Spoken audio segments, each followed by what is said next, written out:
Nate Sona, the Chair of the Electoral Commission, Mr.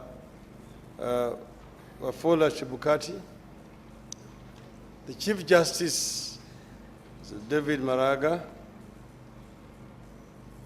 the representative of His Excellency the President, Honorable Aden Duale, who is also the majority leader in Parliament.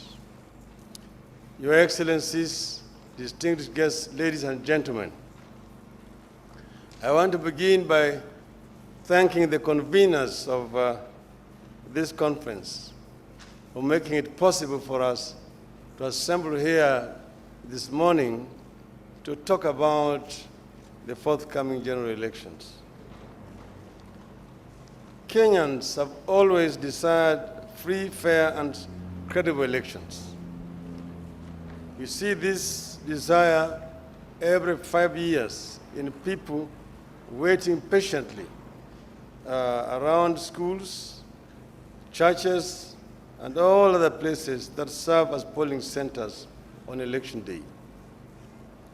We see this desire in the patience of our citizens who wait with fingers crossed and many resorting to prayers when the electoral body begins to fumble and prevaricate over declarations or results, with delays running into days and even weeks, as was the case in 2013. More often than not, this desire has largely been frustrated by a failure of institutions and the interference by individuals and the state. The failure to meet the general desire for free, fair, transparent, and credible elections has left deep wounds in the soul of our nation. Kenyans are yet to fully recover from the effects of the bungled 2007 elections. Only last week, 10 years later, the President was compensating internally displaced persons in Kisii. And there are many more elsewhere waiting to be considered. I was reminded in Nandi last week that about 6,000 integrated IDPs have not been compensated. Thousands of our people live with the fact that they lost family members forever in very grim circumstances in the year 2007, the chaos, and no amount of money, land, or houses given as a compensation will ever fill the void created. 54 years after independence, a resolution by Kenya to ensure elections where all players abide by the rules is long overdue. As I have said elsewhere, the Independent Election Boundaries Commission, as presently constituted, particularly at the level of commissioners, has been more responsive to stakeholders than the previous one. But that is not a good enough standard. It is a case of comparing the worst and the good. There is a serious room for improvement, although time is quickly running out. As we hope, pray, and cross our fingers for free, fair, and credible elections, we have seen a worrying inability by the IEBC to enforce the Electoral Code of Conduct. We have seen the government using its record in office and public-funded projects as campaign tools for the Jubilee. We have seen the cabinet secretaries and principal secretaries who are paid by taxpayers' money deployed and to campaign for the Jubilee Party. We have seen reports of public institutions being asked to channel public funds into Jubilee campaigns. You have seen the Interior Ministry usurp the roles of the IBC and turn itself into a referee in the upcoming elections. and threatening people also with what they call hate speech. The IEBC has remained silent in the middle of all this. That is worrying indeed. It is not a way to build faith that the elections will be free, fair, and credible, that all players will be subjected to similar treatment under the law. Our elections are in peril when the incumbents arrogate to themselves the role of referees in a match in which they are also players. As we have observed before, all our multi-party elections with an incumbent president defending his seat have been marked by violence. We saw it in our first multi-party elections when violence erupted in parts of the Rift Valley, killing hundreds and displacing thousands. We saw it in 1997 in Bombolulu attacks in the coast. We saw it in the 2007 when the entire country erupted in an orgy of violence that took Kenya to the precipice. In all these instances, the incumbents were determined to subvert the will of the people and to use state resources to frustrate and perpetuate themselves in power against the popular will. But the pattern begins with the electoral body allowing incumbents to usurp its role and turn themselves into referees in matches they are playing in. This pattern has begun again. The IEBC must nip it in the bud now before it leads us to the abyss in August. Credible elections are about processes.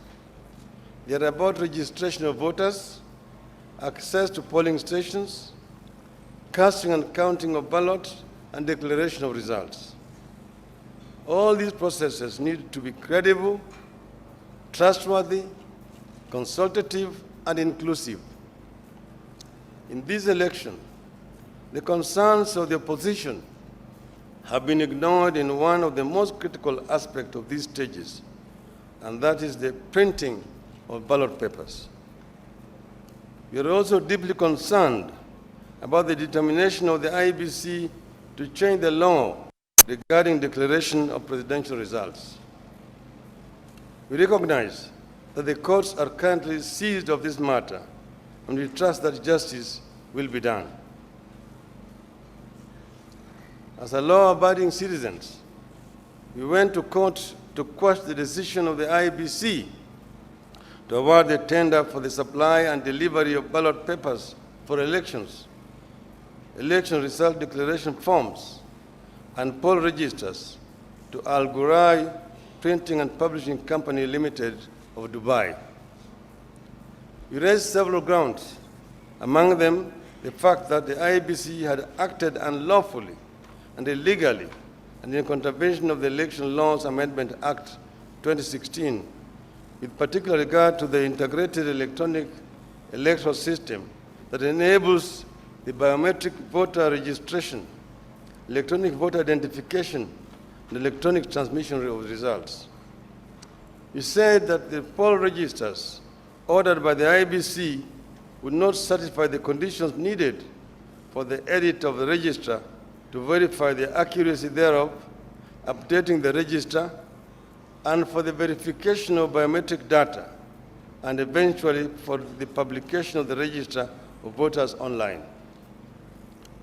We said the specification of result declaration forms as awarded was not in conformity with the prescribed form of tabulated results of an election for the president from a polling station to the constituency tallying center and to the national tallying center as envisaged and contemplated by our revised election laws. In February this year, the High Court ruled in our favor and held that the tender had failed to comply with the election laws. The court said it was unreasonable for the IEBC to proceed with the award of tender without taking into account the new regulations. 3 days ago, the IEBC ignored our concerns and the findings of the court and re-awarded the tender to Al Ghurair Printing and Publishing Company. This development is ill-advised and unfortunate. It casts a dark shadow which could have been avoided over the credibility of the August elections. There appears to have been a clear determination by the IEBC to award this tender to the Dubai-based firm no matter what. In our court case, you said the IEBC had acted in bad faith in awarding the contract to Al Ghurair. The award confirms this bad faith. It would appear that the decisions to award the contract to the Dubai firm was arrived at years ago, and all that has gone on these recent months were mere motions. Information currently in our possession indicates that the firm has long had contact with senior Jubilee officials for at least 3 years. Owners of this firm hosted senior Jubilee officials in Dubai in February last year, during which the ballot printing tender was discussed.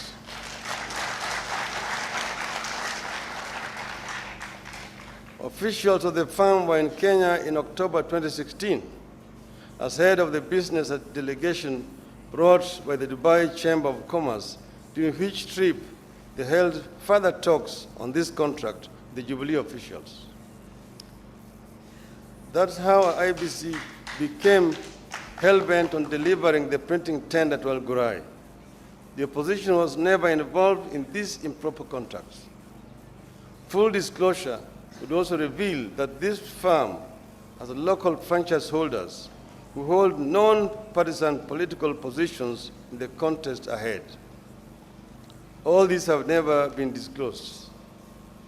As NASA, our stand remains that the involvement of this firm in these elections bodes ill and compromises credibility of the upcoming elections. As those who have been victims before, during the last general elections, when 2 million extra ballot papers were printed for the presidential elections, we are definitely very concerned. It is not too late for the IEBC to do the right thing for the sake of the country, and we demand that the IEBC does the right thing. We would like to see free, fair, credible, and peaceful elections in our country. We wish the people of Kenya a truly free, fair, and credible electoral process. Long live Kenya, and God bless Kenya. Thank you very much.